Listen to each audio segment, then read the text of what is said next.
Good evening, doctor. Sales manager from shipping company. Is the hell and paradise are there? How as a common person I believe. I don't believe in any religion. Well, ask the question that, how do I know there's hell and heaven? How will a common man believe? I don't believe in a religion. Brother, what is the definition of religion? Religion is a way of life. How you lead your life. Many people say that, I don't mind, I'm just a human being, I'm born, I will do test and error, and I will know how to lead a life. For example, you go to a forest. You are going to a forest the first time. You don't know whether the fruits are poisonous or not. If you start eating any fruit, you may end up eating a fruit which is poisonous and you may die. What do? You ask an expert. Right or wrong? When you get sick, who do you go to, brother? When you are sick, who do you go to? Why? The doctor is an expert in treating sickness, correct? You can't say, I am a human being, I will treat myself. No. That's what the Quran says in Surah Nahl. The Quran says in Surah Nahl, chapter 16, verse 43, and Surah Anbiya, chapter 21, verse number 7, فَاسْأَلُوا أَهْلِ الذِّكْرِ إِن كُنتُمْ لَا تَعْلَمُونَ. If you don't know, ask the person who is expert. Similarly, to lead a life, we have to ask the expert. Now, who is the expert? Who is the expert? The person who created us. Who created us? It's Almighty God. So, we have to follow the commandment of Almighty God. If you do not believe in Almighty God, you should listen to my video cassette, Is the Quran God's Word? Where I have proved logically and scientifically the existence of Allah subhanahu wa ta'ala. If you are an atheist, are you an atheist, brother? Are you an atheist? Pardon me? Are you an atheist? No. Not an atheist. So what do you? Do you believe in God? Actually, I believe in the power. But Fine. That means you believe in God. You I want to call believe- it power, you want to call it supernatural, you believe in God. it's like I believe something. but Something. You that don't is- know the name. That name is God. You may call it power, you may call it anything. If you don't believe in God, then you listen to my video cassette, Is the Quran God's Word? If you don't know who that power is, yet you listen to my cassette, Is the Quran God's Word? Where I have proven scientifically, undoubtedly, existence of Allah subhanahu wa ta'ala, and the Quran is the word of Almighty God. Now coming to your question. If you say about power, that means you believe in a religion. Because religion, by definition, according to Oxford Dictionary, religion means a belief in a supernatural controlling power. Power word is there. That means you believe in a religion. Religion, according to Oxford Dictionary, means a belief in a supernatural controlling power, a personal God or gods that deserve obedience and worship. That means you believe in religion, you don't know the definition of religion. So don't say, I don't believe in religion. Religion is English word, brother. Religion is English word. If you open the Oxford Dictionary, it says, religion means a belief in a superhuman controlling power, and you believe in a power. Or a personal God or God that deserve worship or obedience. To know more about that power, you see my video because it is the Quran God's Word. Now coming to your question, basic question, how will I prove that there is hell and heaven? Now if you hear my video cassette, I have proved many scientific aspects in the Quran. If you use science to the Quran, what we come to know that whatever the Quran has said today, 80% can be proved to be 100% correct scientifically. Quran speaks about various scientific facts, which we came to know recently. It speaks about astronomy, it speaks about the spherical nature of the earth, it speaks about the Big Bang, it speaks about the light of the moon is not its own reflected light, it speaks about the water cycle, it speaks about biology, it speaks about botany, it speaks about zoology, it speaks about embryology, all these things. Now, today is the age of science and technology. If we put this test of science to the Quran, what we come to know, 80% whatever the Quran has said is 100% perfectly correct.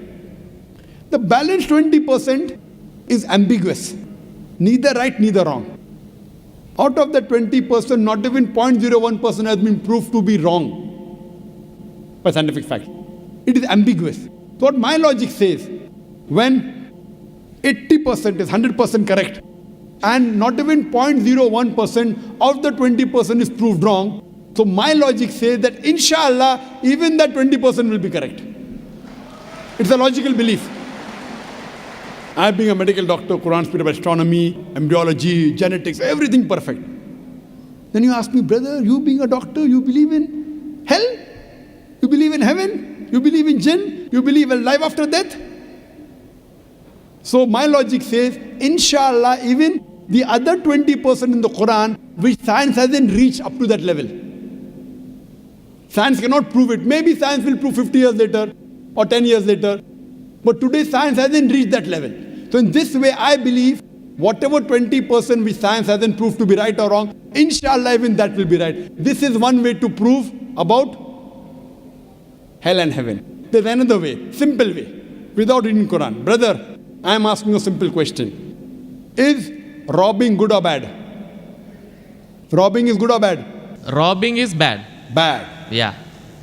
Raping a girl is good or bad? No, bad. Bad. Okay, now I am asking you a question. Logically, I suppose happen to be the biggest mafia. Hypothetically. I am a big robber. You prove to me logically and scientifically. I am a very logical person. I am a scientific person. I am a logical person and scientific person. You prove to me why robbing is bad for me and I will stop robbing.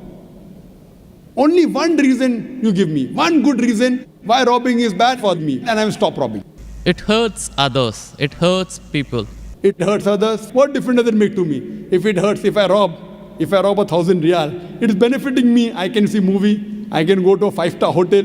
What difference does it make whether it hurts others? Does it hurt me? I told you, prove to me why it is bad for me, not for others. I am least bothered about the others. Why is it bad for me? When I am robbing 1,000, if it hurts him, no problem. What difference does it make to me? If it hurts somebody else, does it make a difference to me? I can enjoy, I can see movie. I can eat chicken biryani. I asked you, give me one logical reason why it is bad for me, not why it is bad for others. I am a big mafia. I am powerful. I am a scientific person, logical person. Prove to me one good reason, logical, why robbing is bad. I will stop robbing. Come on. Another try, brother.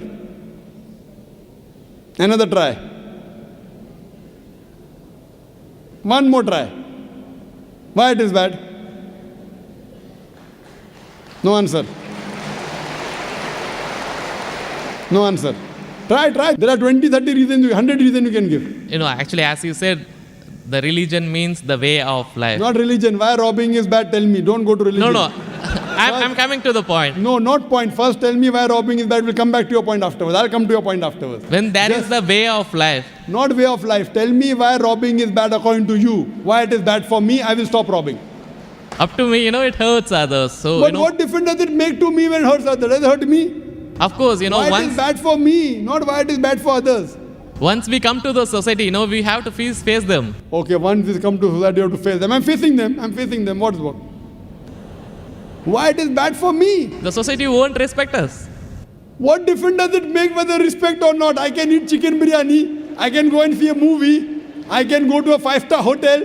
What difference does it make to me if society respects or not? Imagine someone respects society. The poor person doesn't have food to eat. He'll be happy? No. You require food to eat or not? You require food to survive? Only society respecting. The person is starving to death. In India, thousands of people are starving to death. What difference does it make? I must give me one good reason why robbing is bad. I stop robbing. Why it is bad for me? Can anyone else help him out? Why robbing is bad? Why robbing is bad?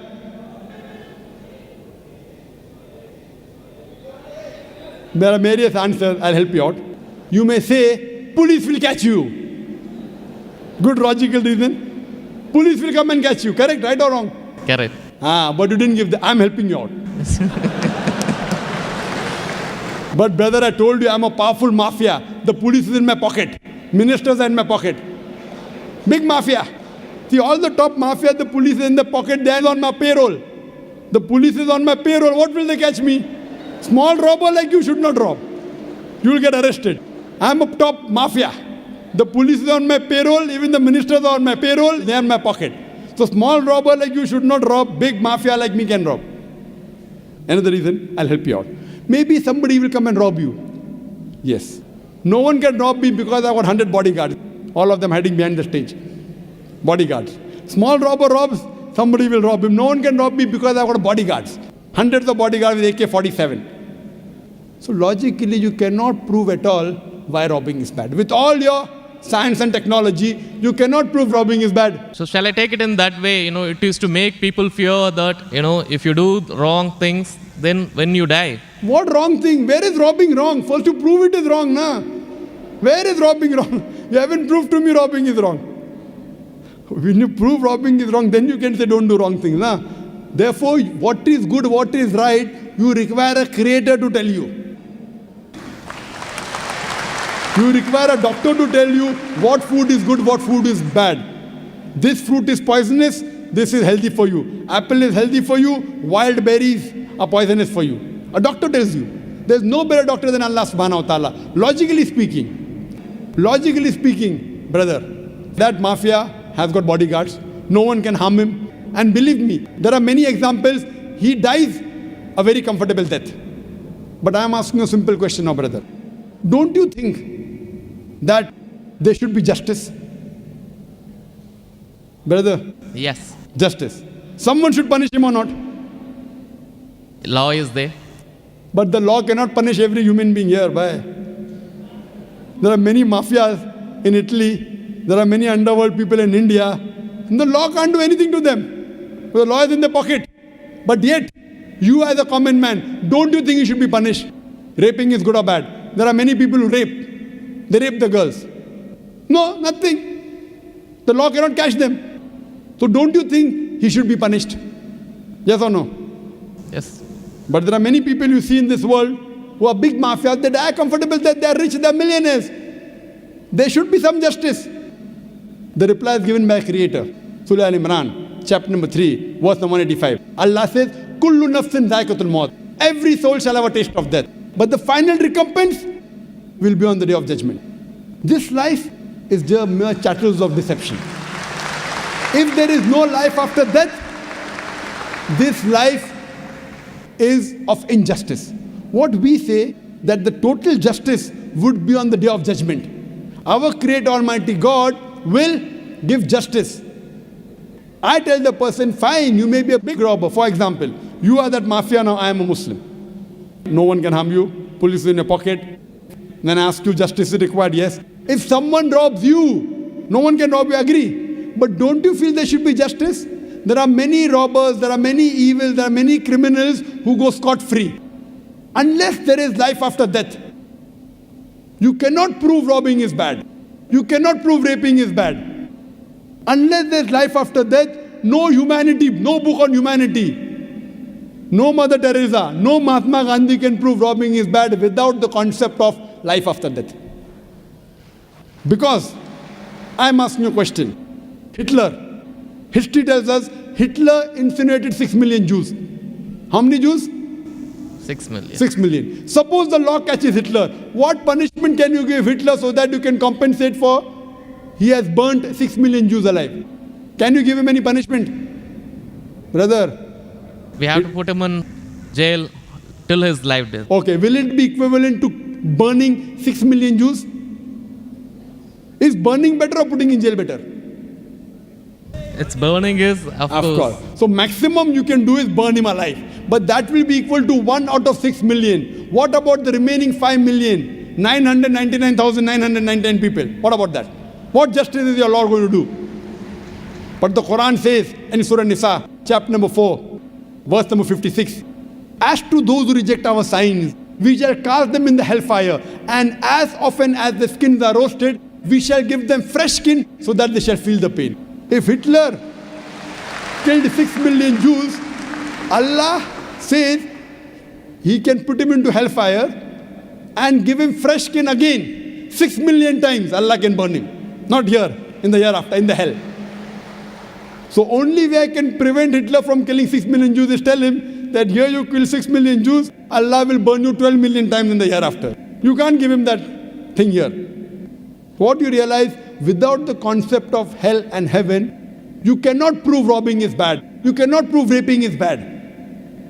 That's the reason our Creator Almighty God, who has created the human beings, He tells us what is good, what is bad for us. And He tells us the rules and regulations. This is called as religion. So first you have to find out which book is the authentic book which has been revealed by this Almighty God.